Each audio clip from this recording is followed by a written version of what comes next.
जय हिंद विद्यार्थियों। आज हम हिंदुस्तान की सभी नदियों के बारे में जानने की कोशिश करते हैं कि पूरे भारतवर्ष में नदियां कहाँ कहाँ बहती हैं। कल हमने अपवाह तंत्र और अपवाह प्रतिरूप यानी ड्रेनेज सिस्टम और दूसरा क्या बोला, ड्रेनेज पैटर्न, इन दोनों के बारे में कल हमने विस्तार से पढ़ा था कि दोनों का क्या मतलब होता है। अब यही भारत का पूरा ड्रेनेज सिस्टम, इसको हम अब जानने की कोशिश करेंगे कि कहाँ कहाँ पर भारत का ड्रेनेज सिस्टम किस तरह से है। कल हमने ये भी जाना था कि भारत का जो ग्रेट डिवाइडर अगर लाइन हम बनाएं, जिसे हम कहते हैं महाविभाजक रेखा, तो जो भारत के पानी को दो भागों में बांटती है। एक मैक्सिमम भाग का पानी कहाँ जाता है, बे ऑफ बंगाल में, और कम भाग का पानी जाता है कहाँ, अरब सागर में। तो यहाँ विद्यार्थियों ध्यान रखेंगे, कल एक थोड़ी सी मेरे से चूक हुई थी।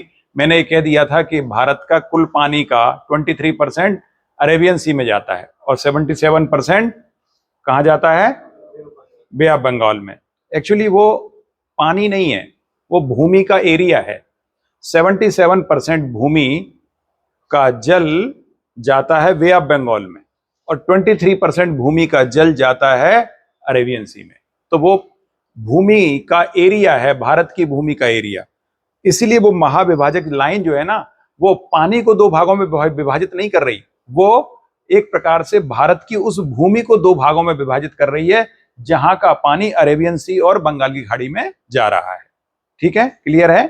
तो आज हम यही पढ़ेंगे अब कि कितना पानी फ्लो होता है अरेबियन सी में और कितना पानी फ्लो होता है बे ऑफ बंगाल में। तो दोनों के बारे में हम डिस्चार्ज के बारे में भी विस्तार से पढ़ेंगे। तो आइए सबसे पहले हम बात करते हैं उत्तर भारत की प्रमुख नदियों की।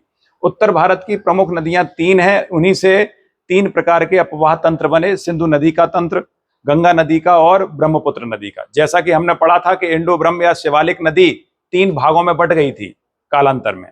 जब तीन भागों में बट गई तो उत्तर भारत का पूरा अपवाह तंत्र इन्हीं तीनों नदियों के अंतर्गत आता है। यही तीनों उत्तर भारत की सबसे बड़ी नदियां हैं और भारत का मैक्सिमम पानी यही तीनों नदियां लेकर आती हैं।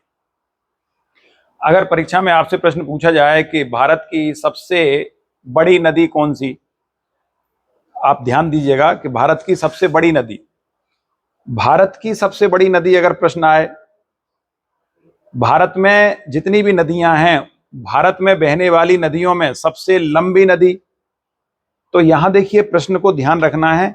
भारतीय क्षेत्र में बहने वाली सबसे बड़ी नदी अगर पूछी जाए तो गंगा।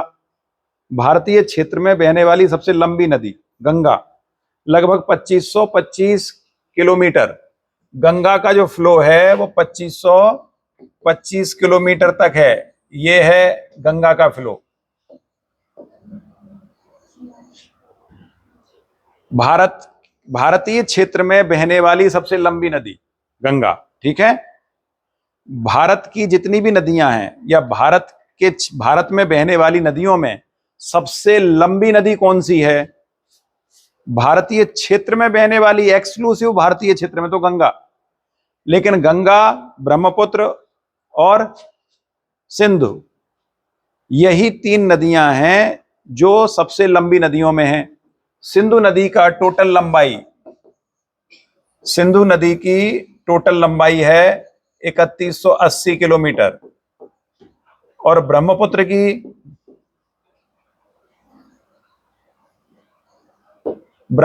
कुल लंबाई लगभग 2900 किलोमीटर है। तो अगर केवल इतना प्रश्न आए कि भारत की इन नदियों की लंबाइयों को घटते या बढ़ते क्रम में लगाइए, तो यह आपको पता होना चाहिए कि सिंधु नदी सबसे लंबी नदी है 3180 किलोमीटर के साथ, देन ब्रह्मपुत्र 2900 किलोमीटर और गंगा 2525 किलोमीटर। अब अगर प्रश्न यह आता है कि भारतीय क्षेत्र में बहने वाली सबसे लंबी नदी, तो गंगा है, क्योंकि सिंधु और ब्रह्मपुत्र का बहुत कम भाग ही भारत में है। सिंधु नदी केवल 800 किलोमीटर भारत में बहती है, जबकि ब्रह्मपुत्र लगभग 900 किलोमीटर। ये सब लगभग आंकड़े हैं, एग्जैक्ट नहीं है विद्यार्थियों, थोड़ा मोड़ा आगे पीछे हो सकता है, तो आप लगभग याद रखें। सिंधु नदी भारत में लगभग 800 किलोमीटर बहती है, ब्रह्मपुत्र लगभग 900 किलोमीटर बहती है, लेकिन गंगा भारत में 2525 किलोमीटर बहती है और यही गंगा की टोटल लंबाई है। क्लियर है? इसका मतलब गंगा मैक्सिमम भारत में बहती है। तो अब आप एक बात आपके मन में प्रश्न आएगा कि बांग्लादेश में भी तो बहती है गंगा, तो उस लंबाई को नहीं जोड़ा क्या? गंगा की इस लंबाई में सिर्फ वो लंबाई शामिल है जो भारत में है, और प्लस उसकी जो डिस्ट्रीब्यूटरी हुगली निकली है नीचे तक, जो सीधे कहां तक जाती है? सुंदरवन के डेल्टा तक। इसलिए गंगा की लंबाई को, गंगा के साथ साथ हुगली की लंबाई को जोड़कर निकाला जाता है। तो ये भारत में बहने वाली टोटल गंगा की लंबाई है, जिसमें बांग्लादेश को शामिल नहीं किया जा रहा, क्योंकि हमने हुगली की लंबाई को शामिल कर दिया है इसमें। क्लियर हुआ? समझ में आई बात? तो इस प्रकार से, क्योंकि अगर हम बांग्लादेश की लंबाई को शामिल करें तो 2525 किलोमीटर नहीं आएगा, कम आएगा, क्योंकि बांग्लादेश में उसका बहुत कम भाग है। लेकिन हुगली नदी नीचे तक गई है, इसलिए उस लंबाई को जोड़कर 2525 किलोमीटर है। तो वास्तव में वो गंगा की डिस्ट्रीब्यूटरी है। डिस्ट्रीब्यूटरी है तो गंगा ना, नाम उसका हुगली पड़ गया है, लेकिन है तो गंगा ही। तो इस तरह से ये 3 नदियों की लंबाइयां ये आपके सामने दी हुई हैं। अगला प्रश्न आता है कि ऐसी कौन सी नदी है जिसका बेसिन सबसे बड़ा है? अब बेसिन पढ़ते हैं। अभी हमने लंबाइयां पढ़ी, पहले तीनों नदी की लंबाई पढ़ ली, और फिर ये जान लिया कि भारत में इनमें से कितने किलोमीटर फ्लो होता है, वो जान लिया। अब हम जानते हैं बेसिन किसका कितना। तो आइए गंगा के बेसिन की बात करें। गंगा का टोटल बेसिन लगभग 10,86,000 वर्ग किलोमीटर। 10,86,000 वर्ग किलोमीटर गंगा का टोटल बेसिन है, जिसमें से भारत में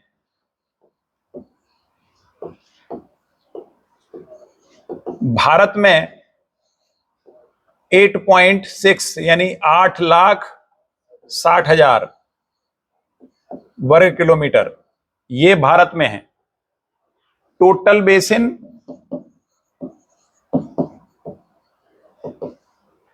गंगा का टोटल बेसिन 10,86,000 वर्ग किलोमीटर, जिसमें से भारत में है 8,60,000 वर्ग किलोमीटर। सिंधु नदी का कुल बेसिन लगभग 11,65,000 वर्ग किलोमीटर।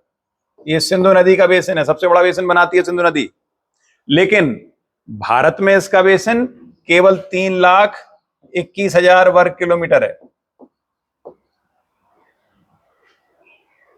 ब्रह्मपुत्र का बेसिन, टोटल बेसिन है ब्रह्मपुत्र का लगभग 6.5 लाख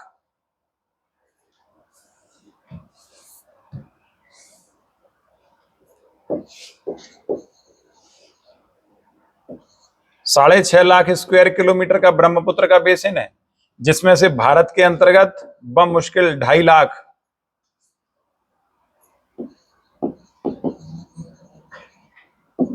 लाख वर्ग किलोमीटर ये भारत में है। ये तीनों नदियां हिमालयन नदियां हैं, भारत की सबसे बड़ी नदियां हैं हिमालयन। उनमें से कि भारत में इनका कितना भाग है, कितना बेसिन एरिया इनका भारत के अंतर्गत आता है, वो आपके सामने लिखा हुआ है। अब बात आती है दक्षिण भारत की नदियों की। सबसे बड़ी दक्षिण भारत की नदी गोदावरी है। गोदावरी का बेसिन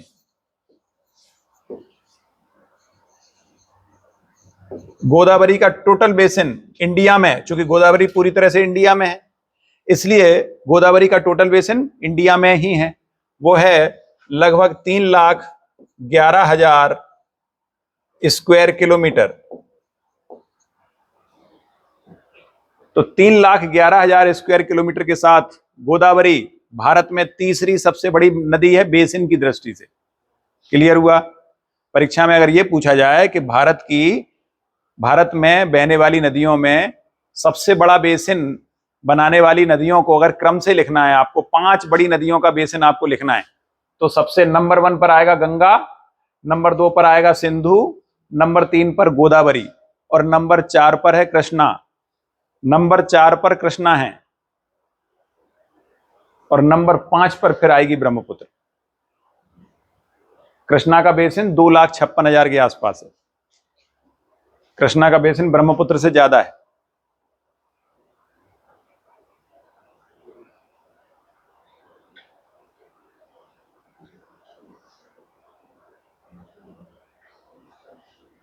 क्लियर है यहां तक?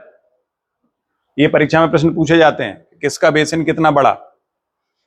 तो प्रायद्वीपीय भारत, पेनिनसुलर इंडिया का सबसे बड़ा बेसिन बनाने वाली नदी, पेनिनसुलर इंडिया में सबसे बड़ा बेसिन बनाने वाली नदी आप कहेंगे गोदावरी। पेनिनसुलर इंडिया की सबसे बड़ी नदी गोदावरी। गोदावरी की लंबाई भी सबसे ज्यादा है, 1476 किलोमीटर। ये भारत में सबसे लंबी नदियों में अगर हम बात करें तो भारत में बहने वाली सबसे बड़ी नदी, सबसे लंबी नदी गंगा है, दूसरे नंबर की गोदावरी है। भारत में बहने वाली गोदावरी दूसरे नंबर की सबसे बड़ी नदी है, क्योंकि 1476 किलोमीटर बहती है।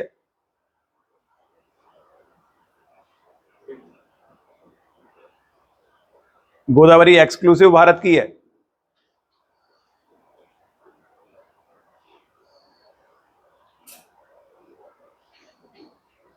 अब आइए एक एक करके हम नदियों के बेसिन को विस्तार पूर्वक पढ़ते हैं। सबसे पहले मैं बात करने जा रहा हूं सिंधु नदी का बेसिन।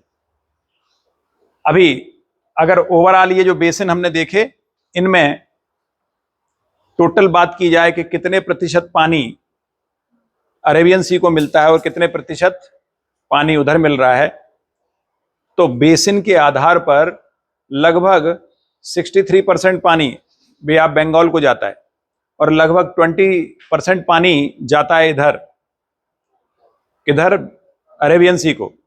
रिमेनिंग वाटर जो है वो ना उधर जाता ना इधर जाता, वो बीच में ही रह जाता है। रिमेनिंग वो वाटर है जो बीच में रह जाता है, ना उधर जाता ना इधर जाता। कई नदियां लास्ट तक पहुंचती नहीं है, सूख जाती हैं रास्ते में, तो पानी लेके ही नहीं जाती, तो रास्ते में ही भरा रह जाता है पानी। इस तरह से टोटल मिला के 86% वाटर का ही की बात की जाती है डिस्चार्ज के रूप में बे ऑफ बंगाल अथवा अरेबियन सी में। केवल 86% वाटर डिस्चार्ज होता है। रिमेनिंग 14% वाटर इनलैंड वाटर के रूप में स्थित रहता है भारत में। तो इस प्रकार से 63% वाटर डिस्चार्ज होता है बे ऑफ बंगाल में, जबकि लगभग 20% या 23% के आसपास वाटर डिस्चार्ज होता है इधर अरेबियन सी में। ये वाटर डिस्चार्ज की बात है। अगर परीक्षा में ये पूछा जाए कि भारत की सबसे बड़ी सबसे लंबी ट्रिब्यूटरी, भारत की सबसे लंबी ट्रिब्यूटरी, तो आप क्या कहेंगे? सबसे लंबी सहायक नदी भारत की यमुना, लगभग 1365 किलोमीटर लंबी है। ये भारत की सबसे लंबी ट्रिब्यूटरी सहायक नदी है और सबसे बड़ी सहायक नदी जो ज्यादा मात्रा में पानी लेकर आती है। Flow of discharge, on the basis of flow of discharge, largest tributary of India, सबसे ज्यादा पानी लेकर आती है सहायक नदी के रूप में, वो है घाघरा। वो भी गंगा की सहायक है, यमुना भी गंगा की सहायक है। तो गंगा की ही ये दो नदियां हैं, घाघरा और यमुना, जो भारत की लॉन्गेस्ट ट्रिब्यूटरी और largest flow of water, on the basis of largest flow of water, ये भी सबसे बड़ी ट्रिब्यूटरी है घाघरा। क्लियर हुआ?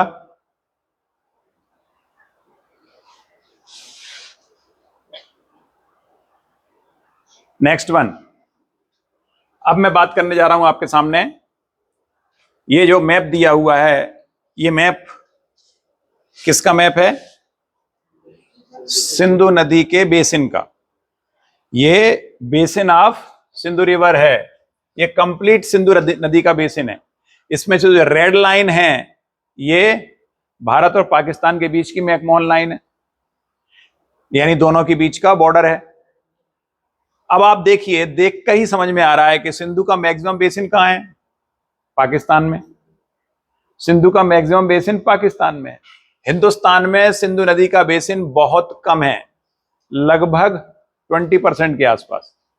80% बेसिन पाकिस्तान में है। यही कारण है कि सिंधु जल बंटवारा जब हुआ था, एक समझौता हुआ था भारत और पाकिस्तान के बीच में 1960 में, तो उस बंटवारे के तहत पाकिस्तान को 80% और हिंदुस्तान को 20% जल दिया जाना सुनिश्चित हुआ था। वो बंटवारा आज भी लागू है। इसलिए सिंधु नदी का केवल 20% भाग ही हिंदुस्तान यूज करता है, 60% भाग पाकिस्तान को, 80% भाग पाकिस्तान को जाता है। और इस चूंकि ये अंतरराष्ट्रीय बंटवारा है, इसलिए इसका उल्लंघन नहीं किया जा सकता। तो इस तरह से ये जो हमने देखा, हमने क्या देखा कि ये जो लाल रंग की लाइन है, ये सिंधु नदी को दो भागों में, उसके बेसिन को दो भागों में बांटती है। अब हम देखें सिंधु नदी निकल कहां से रही है, मानसरोवर के पास बोखरचू नामक हिवानी से निकलती है। एक ग्लेशियर है बोखरचू, वहां से निकल रही है और वहां से निकल कर ये कहां जा रही है, देखिए आप, ये दो पहाड़ियों के बीच में बहती है, लद्दाख और जास्कर। हमने याद कीजिए पढ़ा था, पहाड़ियां पड़ी थी कौन कौन सी, एक पड़ी थी काराकोरम, ये थी काराकोरम, इसके बाद लद्दाख और फिर जास्कर। इस तरह से तीन लगातार पड़ी थी। ये जास्कर आपको दिख रही है, ये पहाड़ी जास्कर, लद्दाख। तो इस तरह से ये जास्कर और लद्दाख के बीच में बहने वाली नदी है इंडस। ये यहां से होकर बहकर आगे चलकर पाकिस्तान में प्रवेश करती है, लेकिन इसमें इसकी जो ट्रिब्यूटरी हैं वो बड़ी बड़ी ट्रिब्यूटरी पूरी भारत से होकर जाती हैं। इसकी बड़ी ट्रिब्यूटरी में सबसे बड़ी ट्रिब्यूटरी है इसकी, वो है चिनाब। सबसे सिंधु नदी की सबसे बड़ी सहायक नदी चिनाब, ये देख रहे हैं आप, ये है चिनाब। ये चिनाब नदी सबसे बड़ी सहायक नदी है। अगर इसकी सबसे बड़ी सहायक नदी की बात करें हम, तो चिनाब सबसे बड़ी सहायक नदी है। ये चिनाब है, ये सबसे बड़ी सहायक नदी है। अगर हम क्रम से बात करें तो सबसे ऊपर से इसमें मिलने वाली नदी कौन सी है, झेलम। ये झेलम है, ये देखेंगे आप, ये झेलम जम्मू कश्मीर से निकलती है, ये है झेलम। दूसरी क्रम से याद रखेंगे, सिंधु, झेलम, चिनाब, चिनाब के बाद रावी। ये रावी नदी है जो हिमाचल प्रदेश में रोहतांग दर्रे से निकलती है, ये रावी। फिर इसके बाद है सतलज, ब्यास। ये ब्यास है जो सतलज में मिल जाती है, सतलज की सहायक नदी है। सतलज वहीं से निकल रही है, मानसरोवर झील के पास से ये निकली, ये सतलज गई और ये अंततः कहां मिल गई, चिनाब में। अगर परीक्षा में ये प्रश्न आए कि सबसे लंबी सहायक नदी सिंधु की, तो आप कहेंगे सतलज। सबसे लंबी सहायक नदी सतलज और सबसे बड़ी सहायक नदी चिनाब। किस मायने में बड़ी, क्योंकि चिनाब अन्य नदियों का पानी लेकर आती है तो मैक्सिमम डिस्चार्ज फ्लो करती है, मैक्सिमम डिस्चार्ज करती है, वो ज्यादा पानी लेकर आती है, तो ज्यादा पानी की दृष्टि से सबसे बड़ी चिनाब है। लेकिन वैसे सबसे बड़ी कौन सी हो गई, सतलज। हालांकि यहां एक चीज और ध्यान देने की है कि चिनाब में ही सतलज मिलती है, चिनाब में ही सतलज मिलती है, तो सही मायने में सतलज खुद चिनाब की सहायक है, सतलज खुद चिनाब की सहायक है, इसलिए सबसे बड़ी नदी को हम चिनाब ही कहेंगे।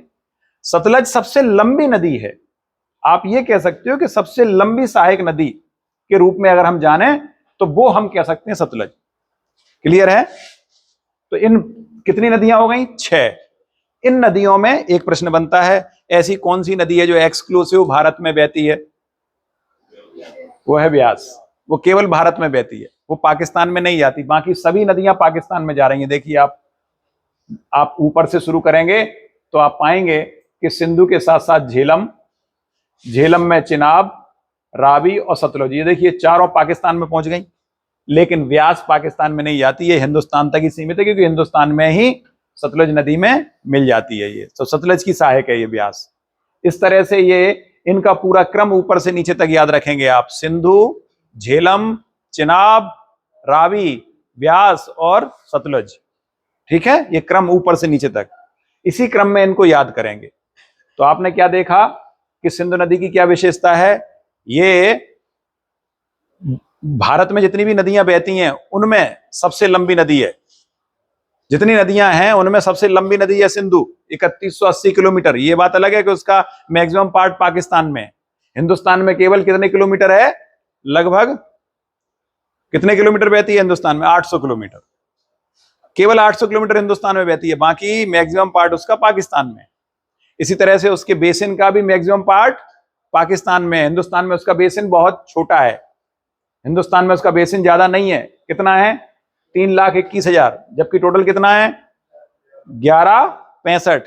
तो 1165 का 321 कितना हुआ, लगभग 20% हुआ कि नहीं हुआ, हुआ ना। इसीलिए हिंदुस्तान को 20% जल मिलता है सिंधु नदी का। क्लियर हुआ, समझ में आई बात, क्यों बंटवारा 20 और 80 रेशियो में हुआ, क्योंकि केवल 20% ही हिंदुस्तान में बेसिन आता है, 80% बेसिन पाकिस्तान के अंतर्गत है। ये पाकिस्तान की जीवन रेखा है, क्योंकि पाकिस्तान में जितना भी फसलों की पैदावार होती है, अनाज पैदावार होती है, वो सारी की सारी सिंधु नदी पर डिपेंडेंट है। अगर सिंधु नदी का पानी हिंदुस्तान ने रोक दिया तो पाकिस्तान प्यासा भूखा दोनों तरह से मर जाएगा। दोनों ही स्थितियां गंभीर हो जाएंगी पाकिस्तान की। लेकिन चूंकि बंटवारा है और हम जानते हैं कि हिंदुस्तान कम से कम अपने वादे से नहीं मुकरता। हाँ, अगर पाकिस्तान होता है यहां तो निश्चित रूप से वो हरकत जरूर करता, तो वो पूरी हरकत करता है हिंदुस्तान को पानी देने में, नानुकुर करता। वो हिंदुस्तान ने कभी भी किसी भी समझौते को पहले नहीं तोड़ा, हमेशा समझौते को तोड़ने का काम पाकिस्तान ने किया। अभी भी जब जब पाकिस्तान के साथ टेंशन होती है तो ये आवाज उठती रहती है, कोई कोई नेता लोग नहीं मानते, भावावेश में आके कह देते हैं कि अगर हमने पानी रोक दिया ना पाकिस्तान भूखा प्यासा मर जाएगा। लेकिन ऐसा नहीं होता, हम ऐसा कभी नहीं करते, ना आज तक कभी किया है। हिंदुस्तान ने किसी भी समझौते को पहले कभी नहीं तोड़ा। तो इस तरह से ये समझौता बहुत महत्वपूर्ण है पाकिस्तान के लिए, विशेष रूप से जो 1960 में हुआ था, सिंधु जल समझौते के नाम से जाना जाता है। 20-80 के रेशियो में पानी जाता है। क्लियर हुआ? तो ये पूरी हमने नदियां जो देखी, ये सारी नदियां कौन सी हैं? ये सिंधु नदी तंत्र की नदियां हैं। इनको कहा जाता है Sindhu river drainage system. Sindhu river drainage system के अंतर्गत हमने इतनी सारी नदियों के बारे में पढ़ा। अब ये जो जितनी भी नदियां पड़ी, ये सारी नीचे से मिलने वाली हैं। यानी नीचे से मतलब सिंधु नदी अगर ये जा रही है तो इसमें ये नदियां कहां से मिल रही हैं? लेफ्ट से या राइट से जा रही है उधर, तो नीचे से जो मिल रही है वो क्या कहलाएंगी? लेफ्ट से कि राइट से? लेफ्ट से कहलाएंगी। ठीक है, तो राइट साइड से आने वाली या ऊपर से आने वाली नदियां कौन सी होंगी? राइट साइड से आने वाली नदियों में आप 3 नदियां याद रखेंगे। श्योक, नंबर 1 श्योक कहां से आती है? सियाचिन ग्लेशियर से। श्योक नदी सियाचिन ग्लेशियर से। गिलगित, गिलगित बल्तिस्तान से। पढ़ा था मैंने, मैंने पढ़ाया था आपको जब कश्मीर के बारे में, कश्मीर विवाद के बारे में पढ़ाया था। तो कश्मीर में गिलगित बल्तिस्तान, पीओके को 2 भागों में बांटा गया है, गिलगित बल्तिस्तान और आजाद कश्मीर। तो गिलगित बल्तिस्तान वाले क्षेत्र से ही गिलगित नदी आती है। श्योक नदी सियाचिन ग्लेशियर से आती है। और एक और बड़ी नदी है काबुल, जो कि काबुल से आती है, अफगानिस्तान से आती है। ये बहुत बड़ी नदी है काबुल। बस इतनी नदियां, 3 नदियां विशेष रूप से आप लोग याद करें। एक गोमल भी है, गोमल, गोमल नदी, गुमल, काबुल, स्वात। स्वात हालांकि काबुल की सहायक नदी है, इसलिए कम से कम काबुल याद जरूर रखें, इधर से मिलने वाली नदी। तो काबुल, गिलगित, श्योक, ये ऊपर से राइट साइड से आने वाली नदियां हैं। ठीक है, बस इतना याद रखेंगे तो आपका सिंधु नदी तंत्र लगभग कंप्लीट है। समझ में आ गई बातें? जितनी भी बातें बताई गई इनको कंठस्थ याद करेंगे। अब अगले नदी तंत्र के बारे में पढ़ते हैं। अगला नदी तंत्र विद्यार्थियों, हम बात करेंगे गंगा नदी तंत्र की। गंगा नदी तंत्र, गंगा नदी कहां से निकलती है? गंगा नदी गोमुख हिमानी से निकलती है। ठीक है, गोमुख हिमानी। सतोपथ नामक चोटी है, संतोपथ नामक चोटी है, सतोपंत नामक चोटी है, उस चोटी के पास गोमुख हिमानी से निकलती है गंगा। तो अब देखिए आप,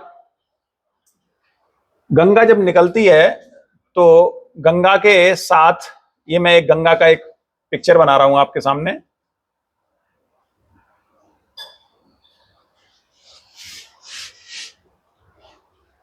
इस गंगा में शुरुआत कहां कहां से होती है और कैसे कैसे होती है, थोड़ी देर के लिए हम जानने की कोशिश करते हैं। हमारे तीर्थ स्थल कितने हैं उत्तर भारत में? 4 तीर्थ स्थलों में बद्रीनाथ, केदारनाथ, गंगोत्री और यमुनोत्री।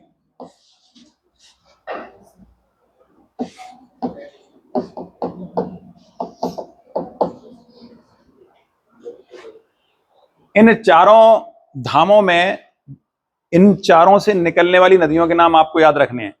सबसे पहले बद्रीनाथ से निकलती है अलकनंदा। बद्रीनाथ से निकलने वाली है अलकनंदा।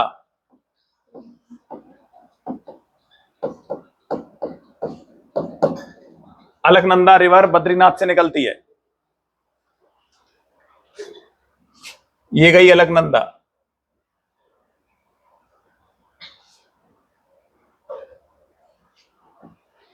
इस अलकनंदा नदी से कौन कौन सी नदियां मिल रही हैं? सबसे पहले नीचे से निकलने वाली नदियों में धौली गंगा,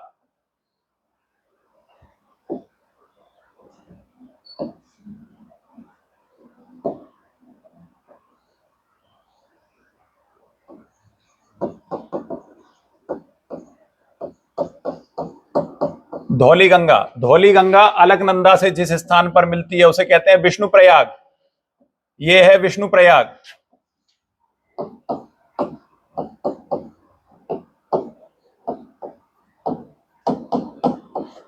ये विष्णु प्रयाग है, ठीक है। जहां धौली गंगा मिली वहां बना विष्णु प्रयाग। और क्लियर ना हो रहा हो तो मैं,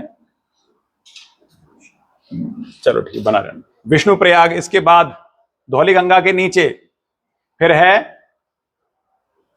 एक और नदी आती है,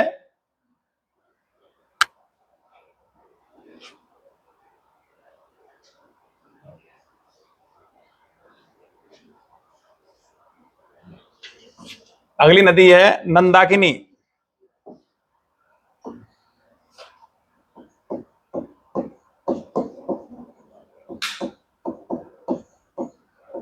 नंदाकिनी, नंदाकिनी जहां मिलती है वहां बनता है नंद प्रयाग। नंदाकिनी किससे मिल रही है? अलकनंदा से, वहां बना नंद प्रयाग। नंदाकिनी के नीचे एक और आई पिंडार गंगा। पिंडार गंगा जहां मिली वहां पर बना कर्ण प्रयाग।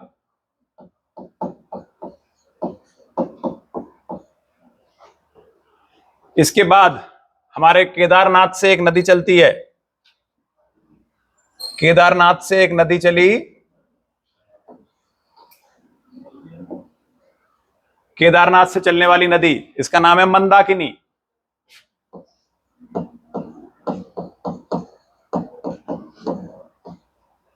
केदारनाथ से निकलती है मंदाकिनी, बद्रीनाथ से निकलती है अलकनंदा। मंदाकिनी जिस स्थान पर मिलती है वहां बनता है रुद्रप्रयाग।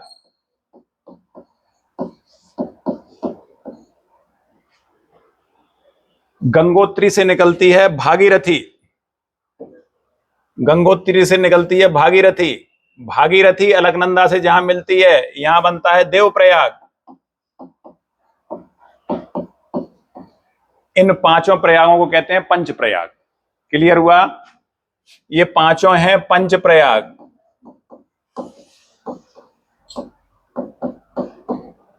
अब देखिए याद कैसे करेंगे आप, इनको याद रखना बहुत आसान है। कैसे याद करेंगे? बद्रीनाथ किस भगवान को समर्पित है? विष्णु को, ठीक है। बस याद यह रखना है कि ये जो पंच प्रयागों की मुख्य नदी है वो है अलकनंदा। कैसे याद रखेंगे? अल्फाबेट में पहले क्या आता है? ए। अल्फाबेट में पहले ए आता है, इसलिए पहली नदी कौन सी है? ए से बनने वाली अलकनंदा। ए फॉर अलकनंदा, ठीक है। क्लियर हुआ? तो पहला तीर्थ बद्रीनाथ समर्पित है विष्णु भगवान को। वहां से निकलने वाली नदी, पहली नदी ए फॉर अलकनंदा, अलकनंदा निकली, यही बड़ी नदी है।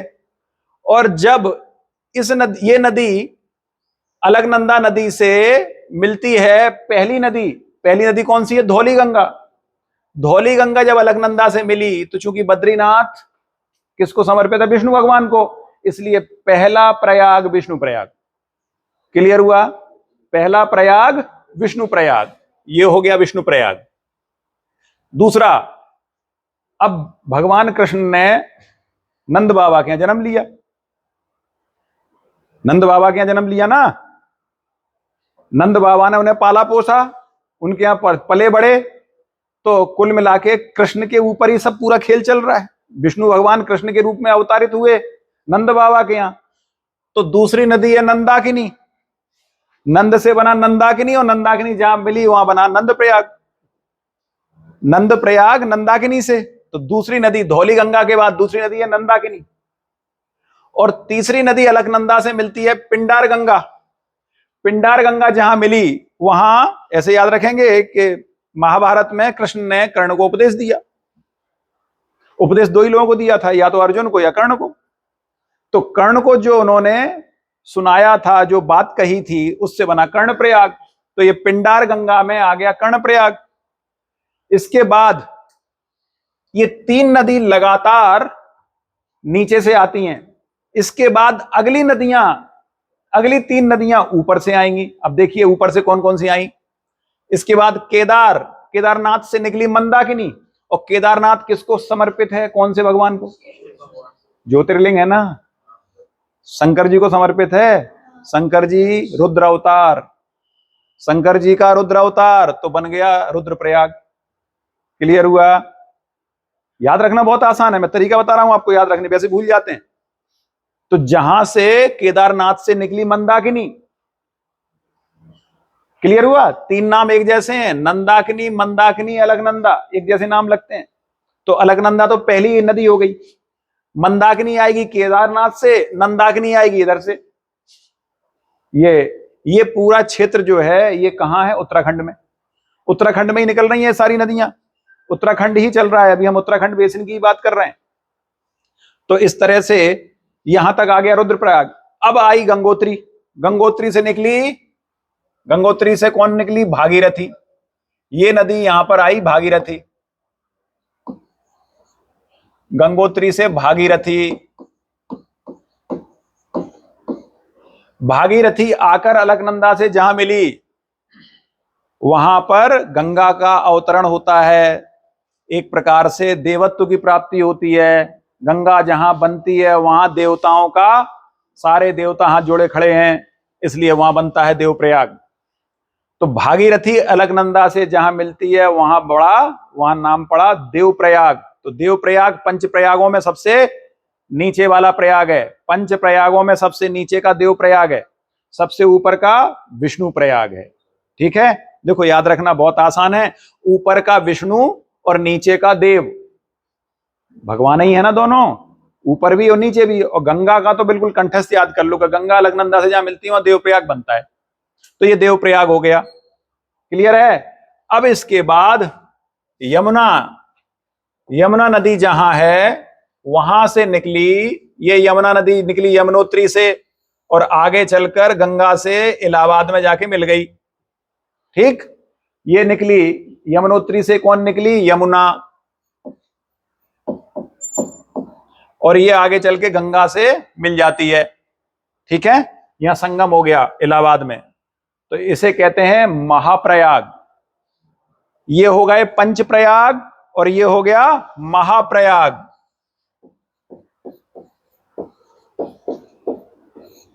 तो महाप्रयाग कौन बनाता है? गंगा और यमुना।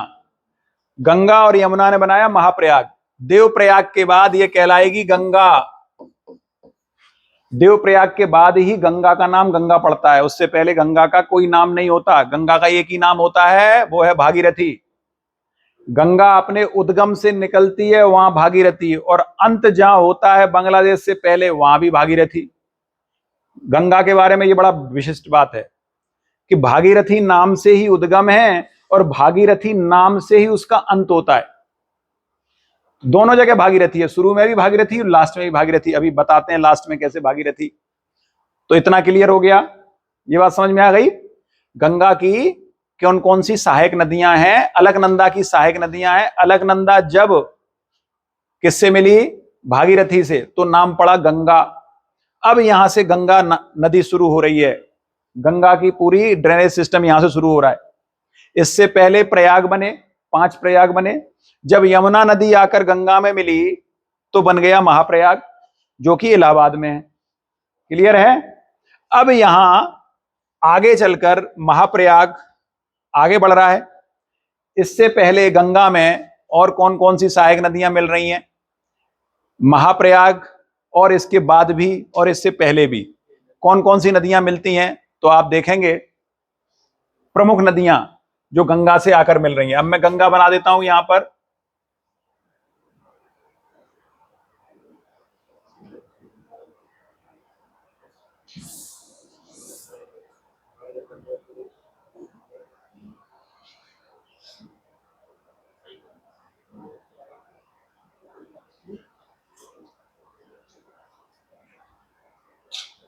ये है गंगा, देखिए ये गंगा ऊपर से आ रही है, ये सारे के सारे प्रयाग यहाँ बन चुके हैं उत्तराखंड में, उत्तराखंड यहाँ तक है, क्लियर है ये। इसके बाद यहाँ यूपी शुरू हो जाता है, उत्तर प्रदेश शुरू हो जाता है नीचे, ये है उत्तराखंड, ये उस उत्तराखंड में पंचप्रयाग बन चुके हैं।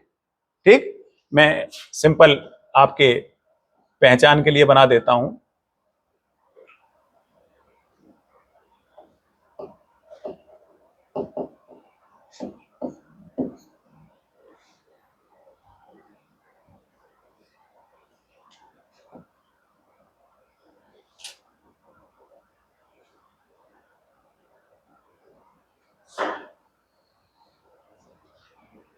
ये इस तरह से ये यमुना मिल गई इधर, अब ये पंचप्रयाग हो गए। अब इसके बाद हम पढ़ते हैं गंगा की मेन ट्रिब्यूटरी, गंगा की मुख्य ट्रिब्यूटरी ऊपर से आने वाली, ऊपर से आने वाली यानी लेफ्ट से या राइट से। गंगा इधर बह रही है तो ऊपर क्या पड़ेगा, लेफ्ट, नीचे होगा राइट। तो गंगा के लेफ्ट से आने वाली सबसे पहली नदी कौन सी, सबसे पहली नदी रामगंगा, इसके बाद गोमती, फिर घाघरा, फिर गंडक, फिर कोसी, गंडक कोसी, और कोसी के बाद फिर कौन सी, लास्ट में महानंदा।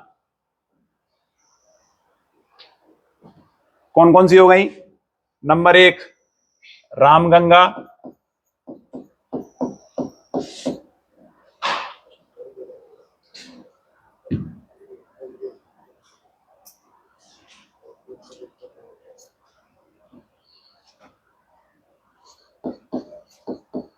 रामगंगा, गोमती, घाघरा, गंडक, कोसी और महानंदा। कितनी नदियां हो गई, 6। ये 6 मुख्य नदियां हो गई ऊपर से आने वाली। ठीक है, इन 6 नदियों में सबसे ज्यादा अगर कोई नदी खतरनाक है तो उनमें से यह है कोसी नदी। कोसी, इसे बिहार का शोक भी कहते हैं। ये बिहार का शोक क्यों कहते हैं, क्योंकि सबसे ज्यादा रास्ता बदलने के लिए फेमस है। कोसी नदी सबसे ज्यादा रास्ता बदलती है। परीक्षा के लिए प्रश्न है कि सर्वाधिक अपने मार्ग को बदलने वाली नदी भारत की कोसी।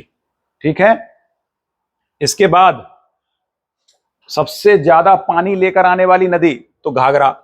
ये घाघरा और कोसी दोनों ही तिब्बत से चलती हैं, दोनों तिब्बत से आती हैं, दोनों तिब्बत से आती हैं। इसका मतलब ये हुआ ये सभी पहाड़ों को चीरते हुए आती हैं, चाहे ट्रांस हिमालय हो, ग्रेटर हिमालय, लेजर हिमालय अथवा शिवालिक, सभी को चीर कर आती हैं।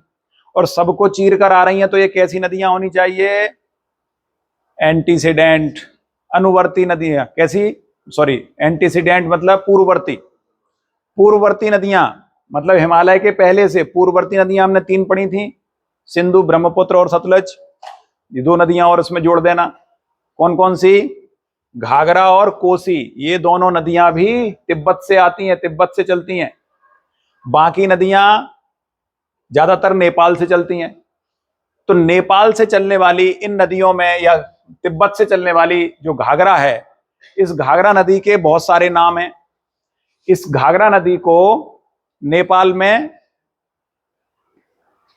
में इसके नाम महाकाली, काली नाम है ना इसका, काली, महाकाली ये नाम है।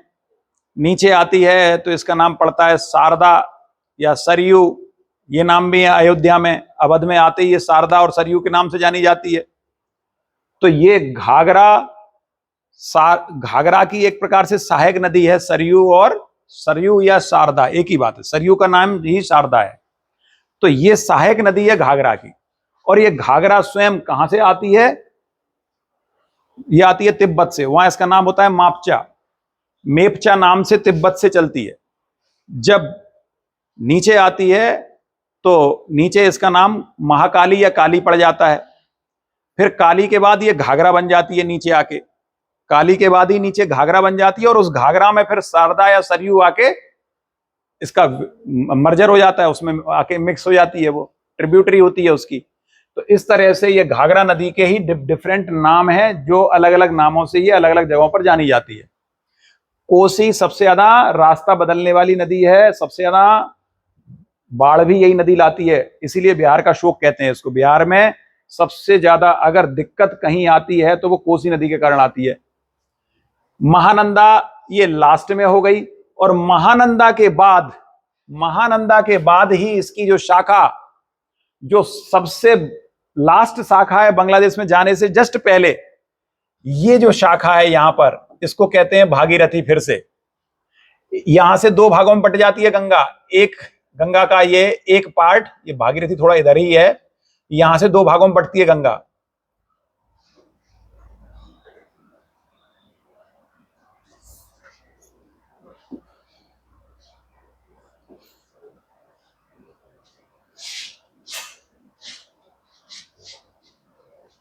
ये ऐसे देखेंगे, ये देखिए यहां से गंगा के दो पार्ट होते हैं लास्ट में, एक पार्ट सीधा निकल गया भागीरथी, और दूसरा पार्ट जो नीचे निकल गया ये हुगली। हुगली में आकर मिलती है दामोदर, ये दामोदर है, हुगली की सहायक नदी है दामोदर। तो दामोदर मिलती है हुगली में, ये हुगली हो गई।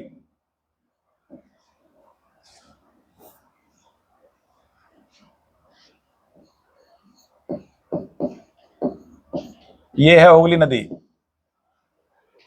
ठीक है, हुगली में मिली दामोदर। क्लियर हुआ यहां तक? अब इसके बाद मैं अब अपन चलते हैं ब्रह्मपुत्र नदी के बेसिन पर।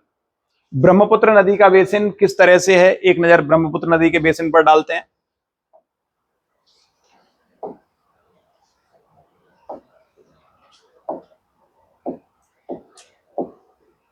चलिए बनाना ही पड़ेगा, बनाते हैं ब्रह्मपुत्र नदी का बेसिन। ब्रह्मपुत्र नदी कहां से निकल रही है? चेमायुंगडंग नामक ग्लेशियर से। वो ग्लेशियर कहां है? वो भी वही है नेपाल के ऊपर, जहां मानसरोवर झील थी। ये मान लो मानसरोवर झील है, यहां से थोड़ा सा इधर है, यहां पर है मानसरोवर झील, यहां से निकली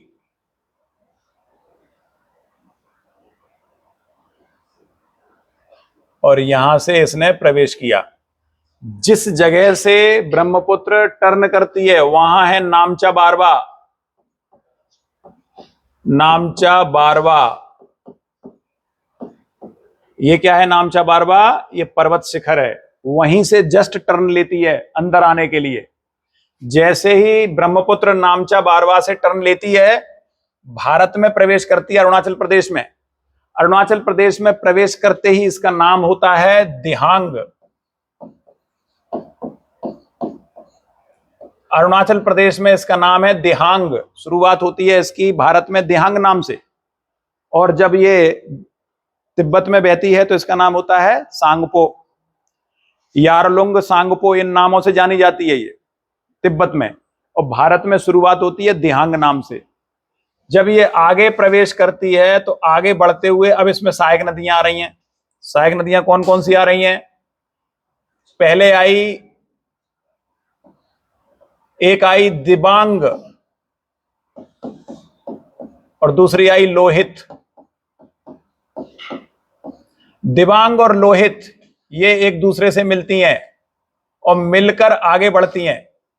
दिबांग और लोहित एक दूसरे से पहले मिलती हैं, और मिलने के बाद जब ये आगे बढ़ती हैं तो जहां से ये आगे बढ़ी यहीं से इसका नाम पड़ा अब ब्रह्मपुत्र।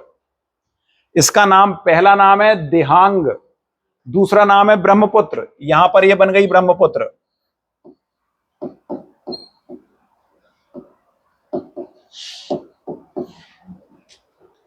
ब्रह्मपुत्र बनती है असम में, अरुणाचल प्रदेश में नाम होता है दिहांग, असम में होती है ब्रह्मपुत्र। लेकिन ब्रह्मपुत्र बनने से पहले इसमें दो नदियां मिलती हैं, दिबांग और Lohit.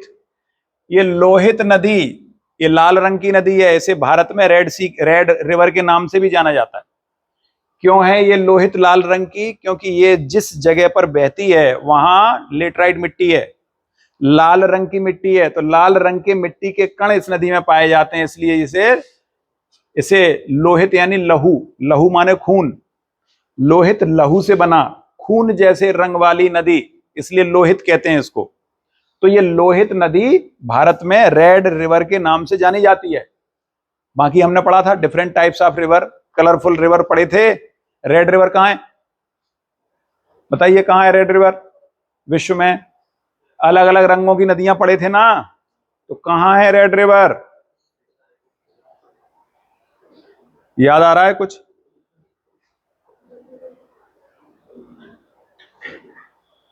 Red river, yellow river, rainbow river. Rainbow river किसे बोला था? कैनो क्रिस्टल को। Cano Crystal Colombia, South America में Cano Crystal. Orange river, orange river Africa में।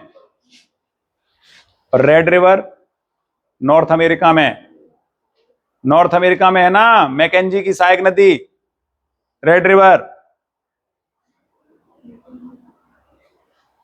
मैकेंजी की सहायक नदी रेड रिवर। याद आया? नहीं आया? पढ़े ही नहीं हो तो कहां से आएगा? हम पढ़ाते जाएं, तुम धरते जाओ आराम से समेट समेट के। शायद भविष्य में कभी होता है, कई लोगों की आदत होती है पन्ने समेट के जरूर रख लेते हैं और एक के ऊपर एक रखते चले जाते हैं ताकि हम मर जाएं तो हमारी औलाद के काम आएंगे, शायद यही सोच के। घोंगा के बारे में पढ़ा था ना, मूंगा, कोरल, कोरल रीफ कैसे बनती है? घोंगा यही काम तो करता है, अपने ऊपर डोलोमाइट की परत चढ़ाता चला जाता है, एक समय बाद उसकी मृत्यु हो जाती है, दूसरा आके उसके बाद फिर बैठ जाता है, तो ईंट के ऊपर ईंट बनती चली जाती है, कोरल रीफ बन जाती है, दीवार। तुम्हारे पन्नों को तुम्हारी जनरेशन देखे या ना देखे वो अपने पन्ने जोड़ेगी। जब तुम मक्कार होगे तो तुम्हारी जनरेशन भी मक्कार होगी, पक्की बात है। तो आगे चल के फिर वो भी यही काम करेगी। तो ऐसे ही घर में बहुत सारे पन्ने इकट्ठे हो जाएंगे, बाद में कोई जनरेशन आएगी सबको जला देगी, खेल खत्म। बोले फालतू के काम है, पढ़ाई लिखाई क्या रखा है इसमें? तो वही काम तुम कर रहे हो, तुम अपना डीएनए तैयार कर रहे हो ऐसे मक्कारी कर करके। तो आगे चलने वाली जनरेशन में भी मक्कारी आएगी, पक्की बात है।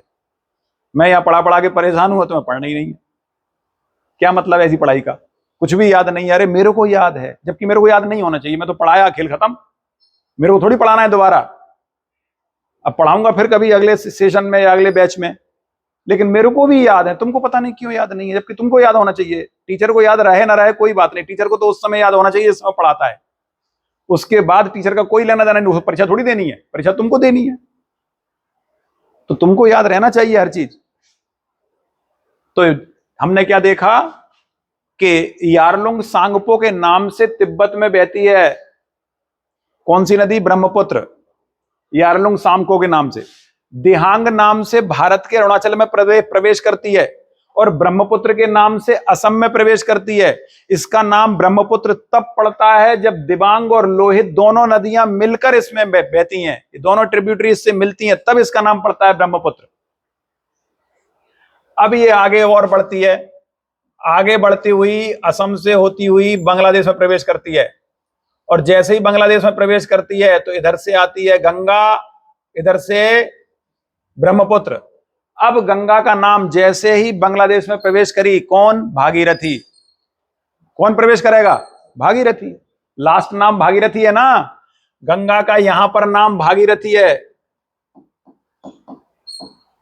भागीरथी, ये अंतिम नाम है गंगा का इस जगह पर, ठीक है।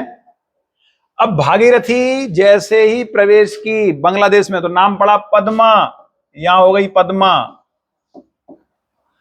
बांग्लादेश में प्रवेश करते ही नाम हुआ इसका पद्मा, और जैसे ही अरुणाचल प्रदेश से आई, अरुणाचल प्रदेश से होते हुए असम, और असम के बाद ब्रह्मपुत्र आगे बढ़ी तो इसका नाम पड़ा यमुना, जमुना, इसका नाम है जमुना। तो ब्रह्मपुत्र का बांग्लादेश में नाम है जमुना। कितने नाम हो गए ब्रह्मपुत्र के? 4 नाम हो गए ना।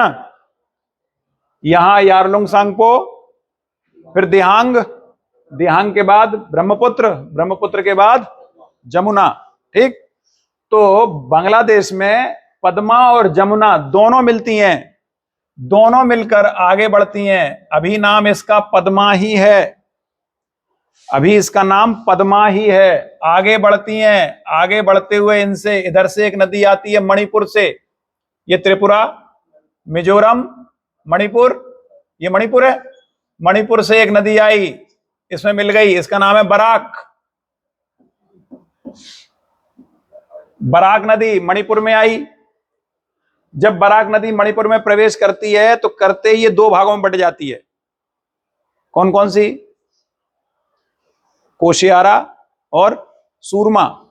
इसकी दो शाखाएं बट जाती है, ये एक शाखा दो शाखा। ऊपर वाली शाखा को बोलते हैं सूरमा, नीचे वाली शाखा को बोलते हैं कोशियारा। सूरमा और कोशियारा ये दोनों मिलकर आगे बढ़ती हैं तो इनका नाम पड़ता है मेघना। सूरमा और कोशियारा जब दोनों शाखाएं आपस में जब पहले डिस्ट्रीब्यूट होती हैं, फिर एक दूसरे से मिलती हैं, मिलने के बाद यहां इसका नाम पड़ता है, इस जगह पर क्या नाम पड़ता है? मेघना। और जब पद्मा इस मेघना से यहां मिलती है तब इसका नाम ये नीचे मेघना नाम से ही, लोअर मेघना के नाम से नीचे जाती है। तो इस तरह से कितने नाम चेंज हुए? गंगा का नाम पद्मा पड़ा बांग्लादेश में, ब्रह्मपुत्र का नाम जमुना पड़ा। पद्मा और जमुना दोनों मिल गए, दोनों आगे बढ़ती हैं पद्मा नाम से ही, तब इनसे मिलती है बराक नदी मेघना नाम से। बराक नदी जब प्रवेश करती है बांग्लादेश में तो उसका नाम हो जाता है मेघना।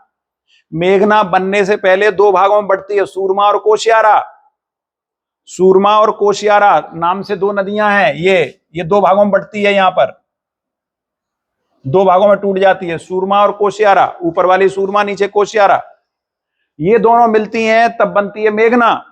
तो इस प्रकार पद्मा और मेघना के मिलने से अंतिम शाखा नीचे की तरफ आती है, उसको कहते हैं लोअर मेघना। तो लोअर मेघना ही आगे चलकर क्या बनाती है? यहां सुंदरवन का डेल्टा। ये सुंदरवन का डेल्टा यहां बना।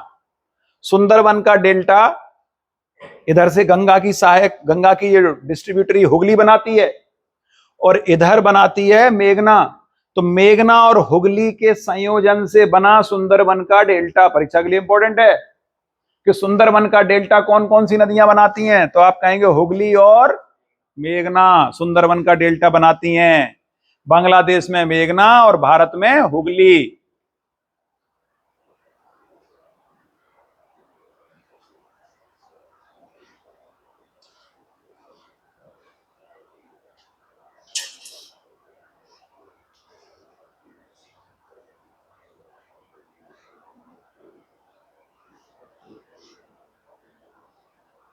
यहीं एक नदी और आती है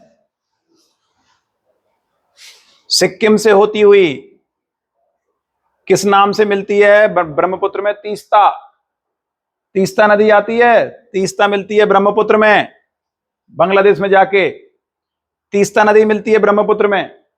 ये तीस्ता नदी जो कहां से आ रही है? सिक्किम से।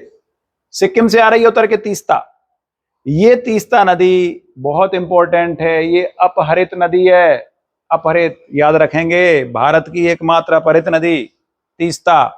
इसका अपहरण हो गया, किसने किया? ये पहले गंगा की सहायक हुआ करती थी, गंगा की ट्रिब्यूटरी थी। समय के साथ ब्रह्मपुत्र ने हथिया लिया, अपहरण कर लिया, इसलिए इसे अपहरित नदी कहते हैं। इसका अपहरण हुआ है, परीक्षा के लिए इंपॉर्टेंट है। कौन सी ऐसी नदी है जिसका अपहरण हुआ है? वो है तीस्ता। ये पहले गंगा की ट्रिब्यूटरी हुआ करती थी, लेकिन इसे ब्रह्मपुत्र ने हथिया लिया, अपनी तरफ मिला लिया। ऐसा क्यों हुआ? समय के साथ उच्चावच बनने के कारण। ऊंचे नीचे जब जगह बनी, पठार पर्वत बने, तो इसी दौरान गंगा से छिटक के ये ब्रह्मपुत्र में जाके मिल गई, इसलिए कहा जाता है ब्रह्मपुत्र ने तीस्ता का अपहरण कर लिया। क्लियर है? अब आप ब्रह्मपुत्र की कुछ और नदियों को भी याद रख सकते हैं। जैसे ऊपर जाएंगे तो आपको मिलेगी मानस, मानस इसकी सहायक नदी है। सुबनसिरी, नीचे से धनसिरी, नीचे से धनसिरी, ऊपर से सुबनसिरी, ये भी इसकी सहायक नदियां हैं। तो इन नदियों को आप लोग किताब में देख के अपने हिसाब से याद कर लेना, क्योंकि कई बार एक सहायक नदी ही पूछ दी जाती है, बताइए ये किसकी सहायक नदी है, तो उस समय याद ही नहीं आता किसकी है। तो सहायक नदियां भी हमें अच्छे से याद होनी चाहिए, है ना। मैं आपको मुख्य मुख्य ज्यादातर नदियों के बारे में बता रहा हूं, लेकिन फिर भी बहुत सारी नदियां छूट जाएंगी। हिंदुस्तान में नदियों की संख्या कितनी कितनी नदियां हिंदुस्तान में?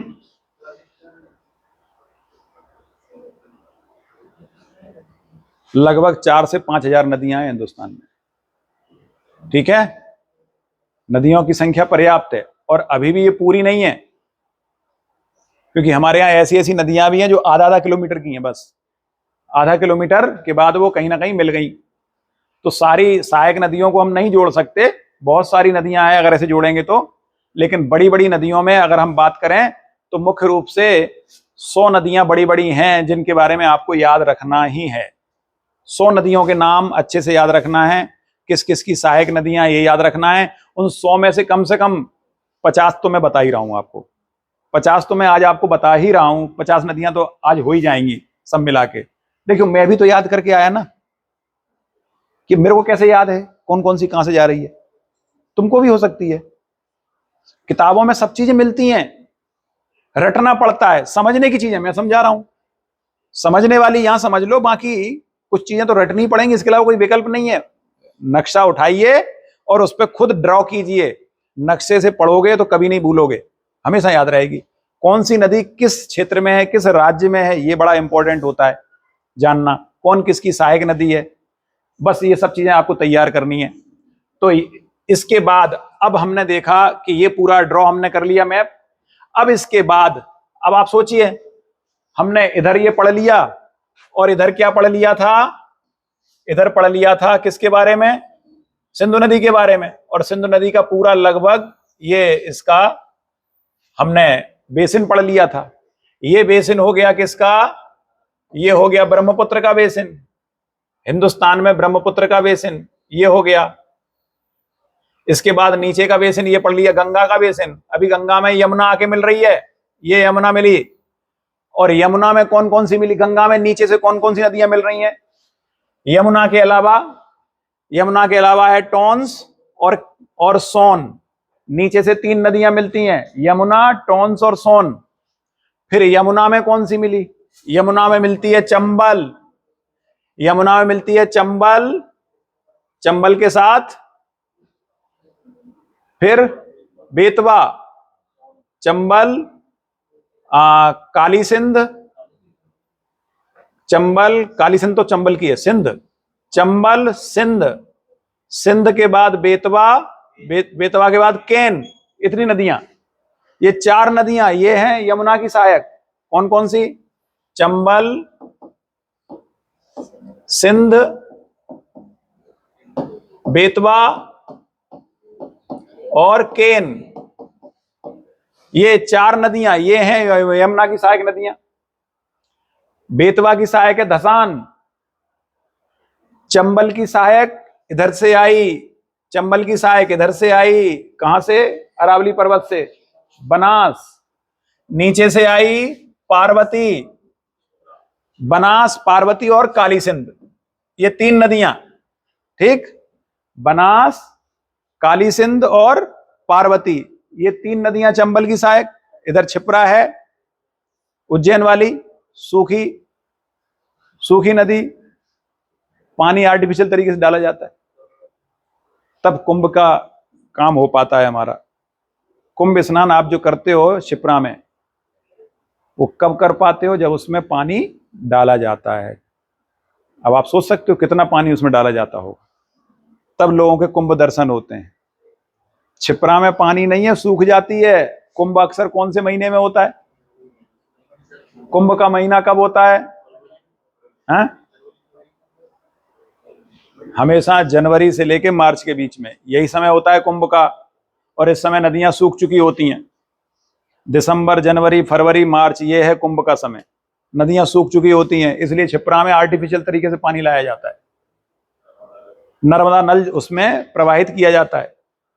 तो नर्मदा जल लाके उसमें डाला जाता है, तब वो उसको इतना बनाया जाता है कि ताकि कुंभ के लायक बन जाए।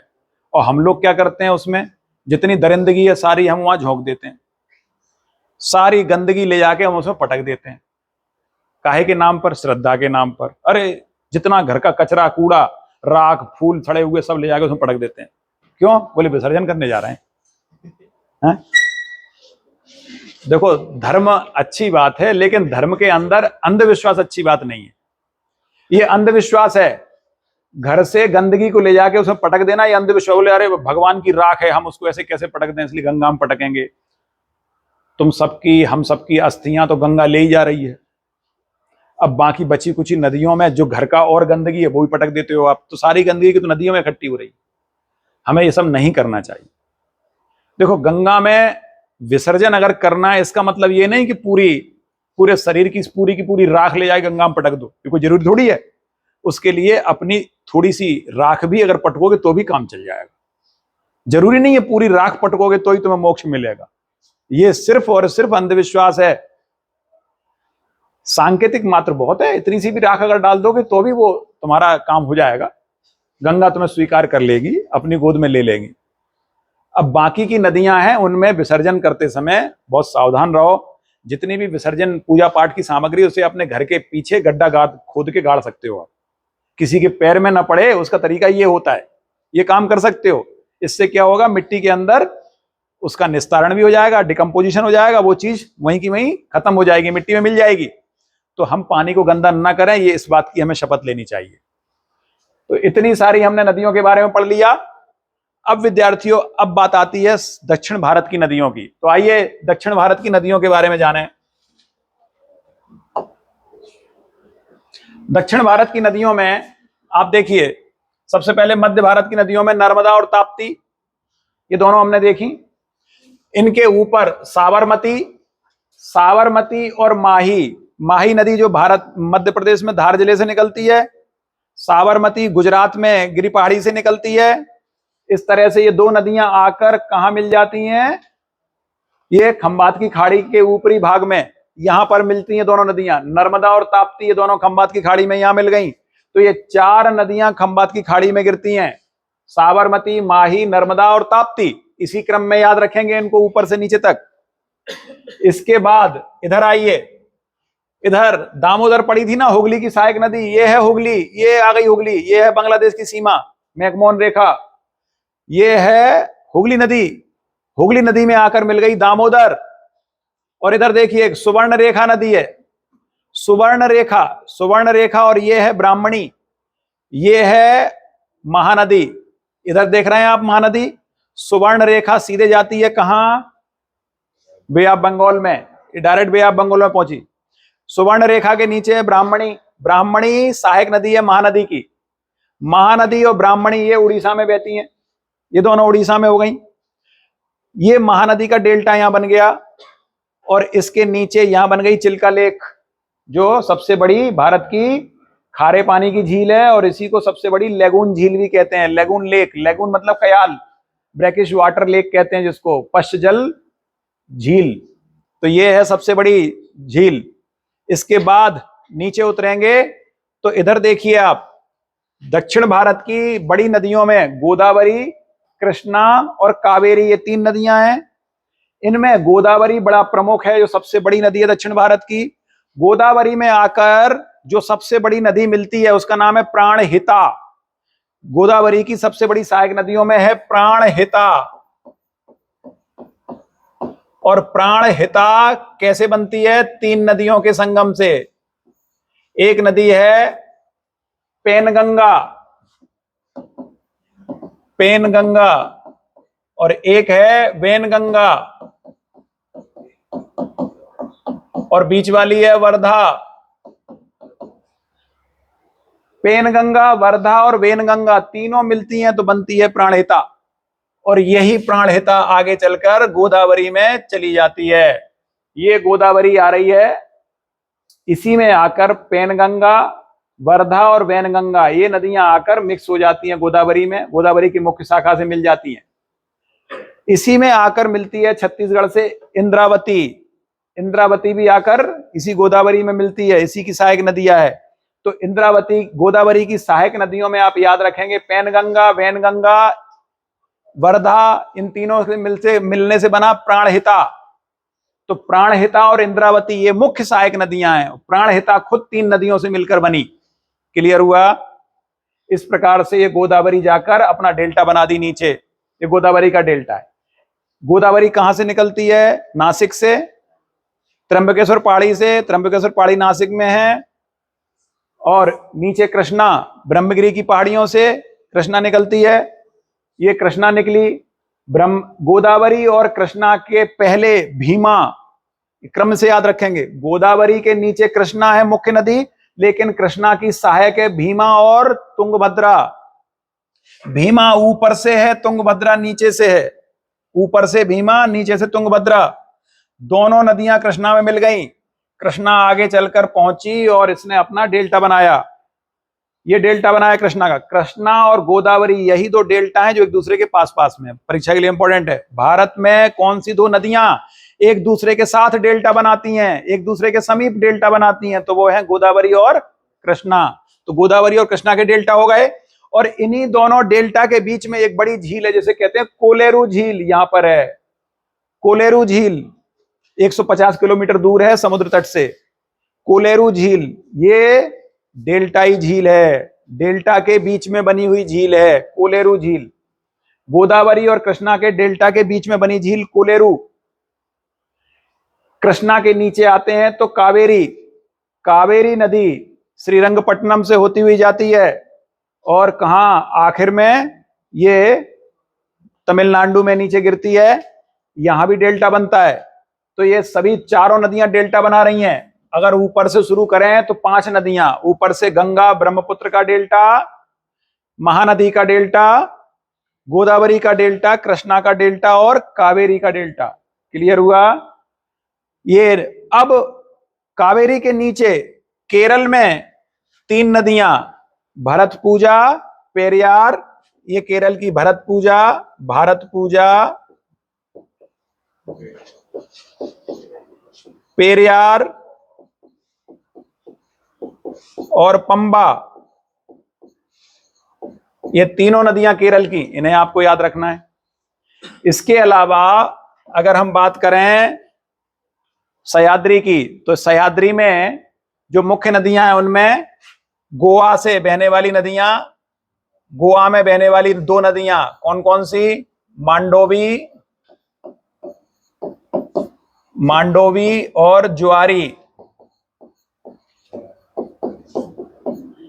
केरल में शरावती।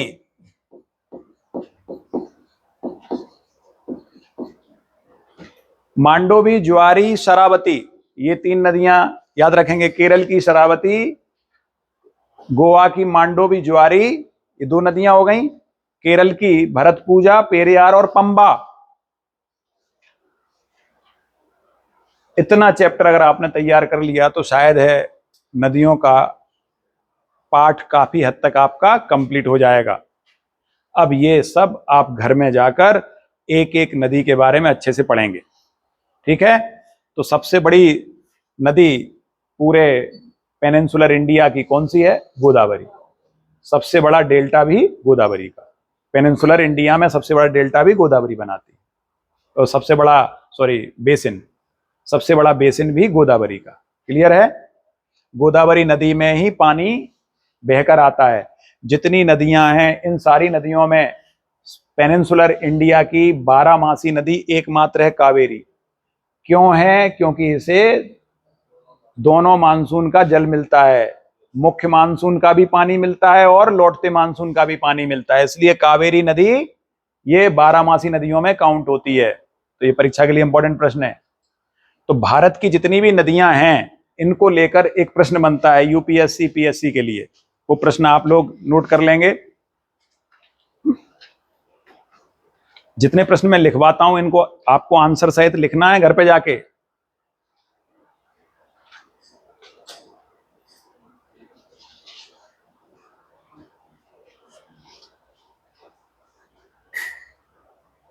भारत में कृषि योग्य भूमि के विकास में भारत में कृषि योग्य भूमि के विकास में नदियों के योगदान पर प्रकाश डालिए। कृषि योग्य भूमि के विकास में नदियों के योगदान पर प्रकाश डालिए।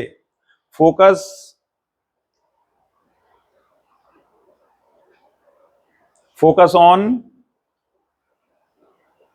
The importance of reverse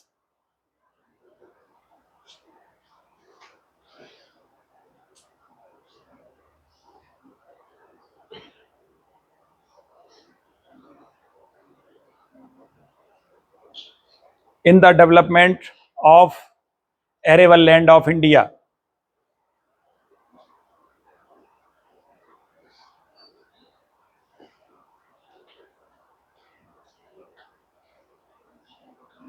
Focus on the importance of rivers in the development of arable land of India. Clear हुआ? कृषि योग्य भूमि के विकास में आपको बताना है कि कृषि योग्य भूमि का विकास भारत में नदियों ने कैसे किया। तो आप कैसे बताओगे? भारत विश्व का सर्वाधिक कृषि योग्य भूमि वाला देश है। अमेरिका के बाद सेकंड नंबर पे है। लगभग अमेरिका और भारत में एरेबल लैंड बराबर है। कितनी है? लगभग 165 मिलियन हेक्टेयर भूमि है भारत के पास एरेबल, जो भारत की कुल भूमि का 50% है। यानी भारत के 50% भाग में खेती होती है। ये इसी को एरेबल लैंड या कृषि योग्य भूमि कहते हैं। और इसमें जितनी पैदावार होती है, उस जितनी भूमि है, उस भूमि का विकास नदियों ने किया। खासतौर से उत्तर भारत की नदियों ने कैसे किया? जलोढ़ मिट्टी को बिछाकर। एलुवियल सोइल का निर्माण किया मिट्टियों ने। कौन सी? हिमालय से आने वाली मिट्टियों ने एलुवियल सोइल बनाई। और एलुवियल सोइल ही सबसे ज्यादा उपजाऊ है, इसीलिए पूरे भारतवर्ष का लगभग 20 से 22% अनाज अकेला यूपी तैयार करता है। दूसरी बात, ये 12मासी नदियां हैं यूपी उत्तर से आने वाली, हिमालय से आने वाली। तो ये 12मासी नदियां जब हिमालय से आती हैं तो ये क्या करती हैं? ये भूमि पर इतना पानी उड़ेल देती हैं कि वाटर लेवल काफी ऊपर रहता है, इसलिए सिंचाई की दिक्कत नहीं होती।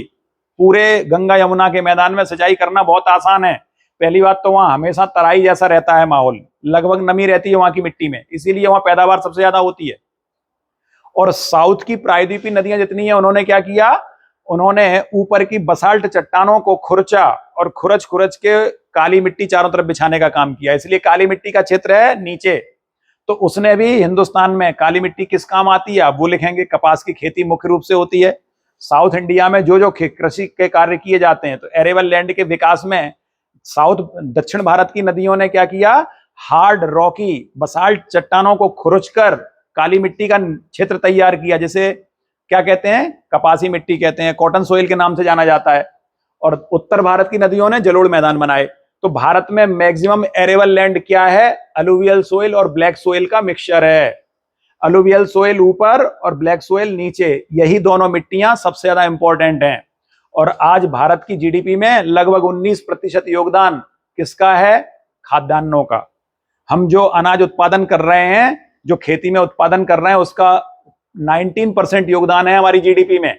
इस तरह से जीडीपी को बढ़ाने में भी कृषि ने सहयोग किया है, और कृषि को बढ़ाने में मिट्टी ने सहयोग किया, और मिट्टी को बनाने में नदियों ने सहयोग किया है। बस ये चीजें आपको लिखनी है, आपका आंसर हो जाएगा कंप्लीट। तो विद्यार्थियों, मैं आशा करता हूं आप साथ साथ रोजाना देखते रहें और प्रश्नों के जवाब भी, प्रश्न लिखते रहें और उनके जवाब भी आप हल करने की कोशिश करें। मैं आपको हिंट दूंगा, आपको अपने आप से तैयार करना है। अगर किसी प्रकार की प्रॉब्लम है तो कमेंट बॉक्स में आप लिखिए। जय हिंद।